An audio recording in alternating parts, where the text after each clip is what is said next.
Welcome back. So let's first start out with our breathing. Once again, back straight, seated position, hands on your waist, just above your waist where your stomach will be, not on your bones. Breathing in deeply, let's take 5 deep breaths. Ready? 1,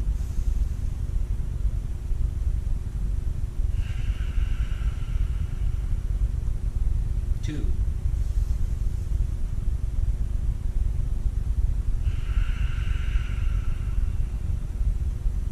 3,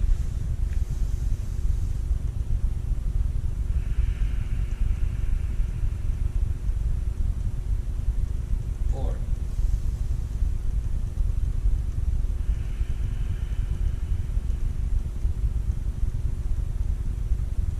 And this last one, I want you to breathe out slower than you were breathing in. Ready? Number 5.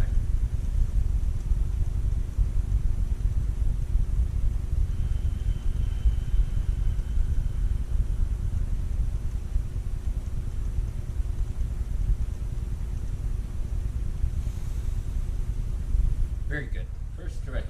You are going to be in a seated position. Your back should be completely straight. Try not to bend over when you're doing this one. Okay, we are going to start from our neck. So you can do these type of pair hands. You want to use your thumbs to go directly underneath your chin, like so. Okay? Now, from here, you want to make sure your back is completely straight. You're not bending over, hunching over, and pushing up from here. Back is straight, shoulders back, pushing down from here.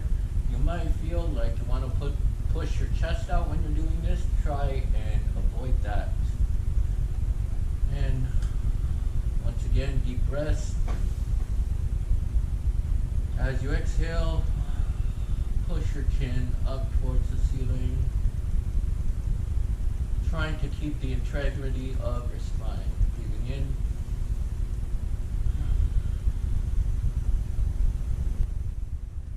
Next stretch, you are going to, once again, back straight. Your arm is going to reach over top of your head to your opposite ear.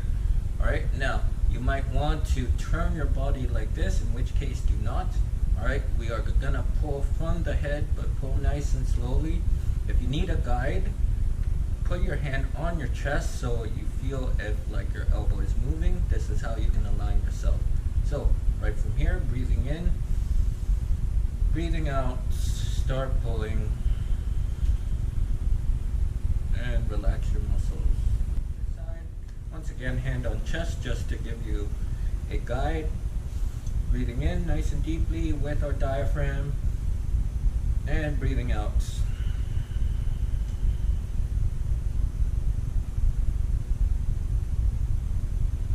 Breathing in, and out.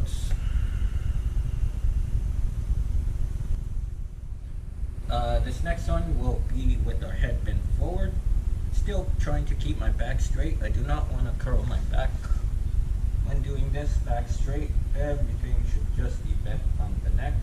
Your head's going to be forward, chin to your chest as much as possible. Interlock your fingers and put it on the crown of your forehead. Just use the weight of your hands, okay? Don't pull down. That's going to cause you to normally curl your back. Just use the weight of your hands, keeping your back straight, pulling downwards, breathing in and out.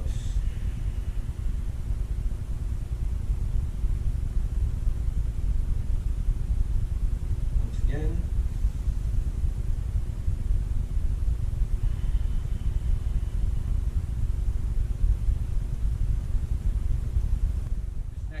We are going to do half circle rotations from shoulder to shoulder. You can start off from your from looking down at the ground, just like we were doing before. Okay, and then I want you to rotate from your head, bringing your ear to your shoulder. Breathing in and out.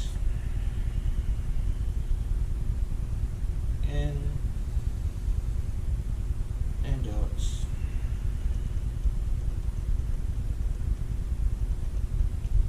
Do it in that variation, or you can just keep going from side to side.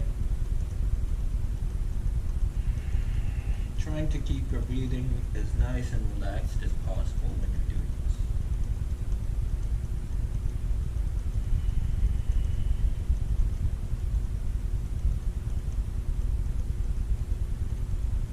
this. Try and make these rotations as big as once again, same sort of idea, but this time we're gonna move from side to side. Okay, so looking up at the ceiling, okay, ear to one side,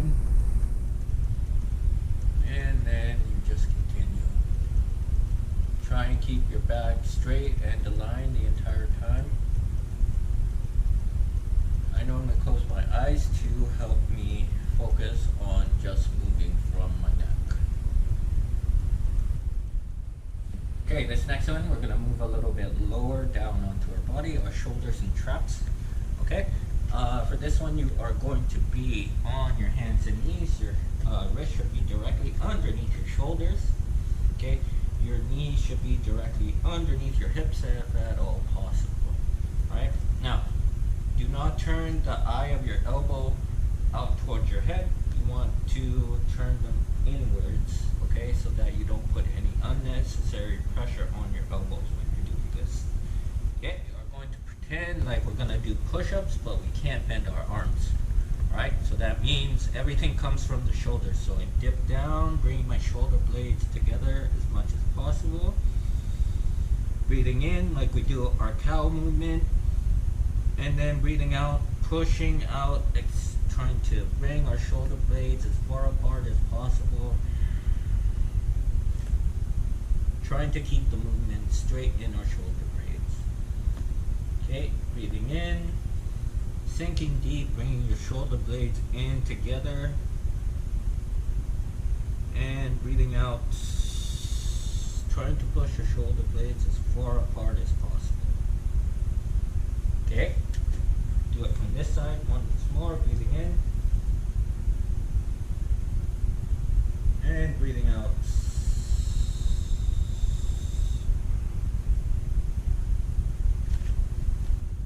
Okay, good. So from the same position, we're going to do shoulder rotations. Okay, when we're here, once again,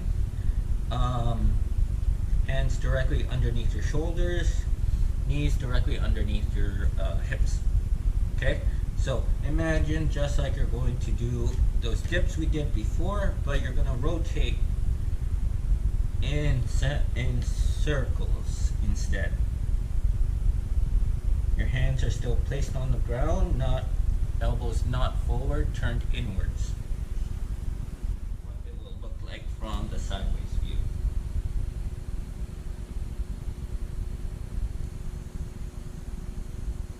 Remember, try not to bend your back or curl your back if possible. I know when you're coming down, it might be a little bit more difficult to do. These wrist stretches come in a few different variations, so I'm going to show you all of them, and you should be trying to do all of them, but if you can only do one, that's fine. Okay. If you have sensitive wrist joints, okay, you can bring your knees a little bit closer to your hands so you're not putting as much weight when you're going forward. Okay, so just from here, we're going to go backwards and forwards. Okay, just a couple times if you want to use your breathing. As you breathe out, you go deeper into the stretch. If you go too deep and start feeling too much pressure on your shoulders, go a little bit softer on the next one. We're trying to take care of our body. We're not trying to, we're trying to take care of our body. We're going to do sideways. Okay, trying to keep the same amount of pressure on both hands.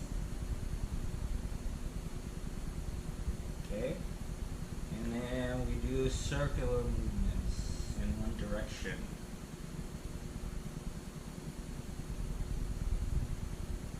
Good, and then circular movements in the opposite direction. Alright, so this is a continuation of the previous one. So we did wrist stretches with our fingers forward. You can also have your fingers to the side doing the same movements.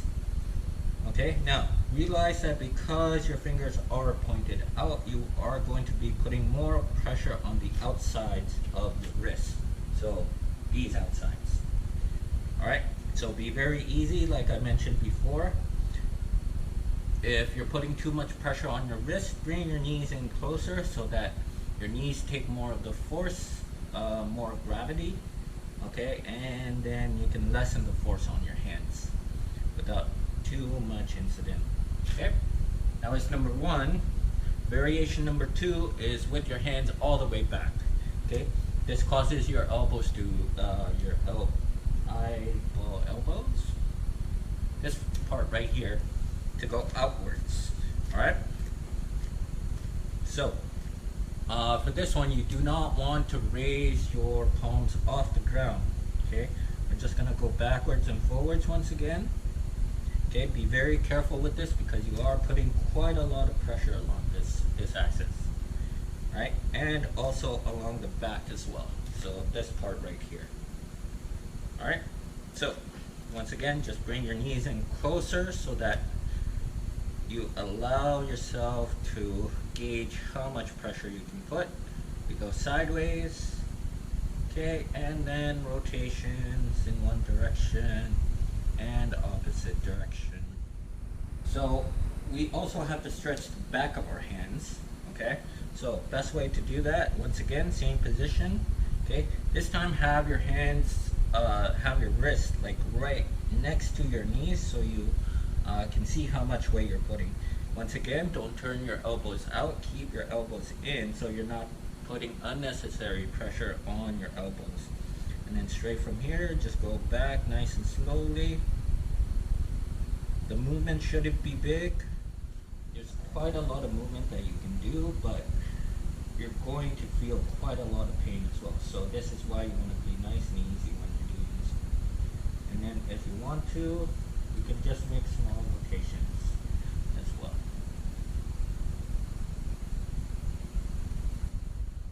This one's pretty great if you've been feeling quite a lot of pressure on your hands and you don't have enough time to do all these wrist stretches. So you're going to take the base of your wrist, grab it around with one hand, okay, and then make a fist with your other one. So you make the fist, grab it at the base of the hand, just over top of the wrist bone. All right, and you want to squeeze as tight as you can so that you're putting pressure on the wrist joint. Okay, and then from here you just make small rotations in both directions. Okay, go in one direction first, making sure you make these rotations as big as possible. If you hear a lot of cracking, that's okay. When I tend to do this and I haven't been stretching my wrist, there's quite a lot of cracking.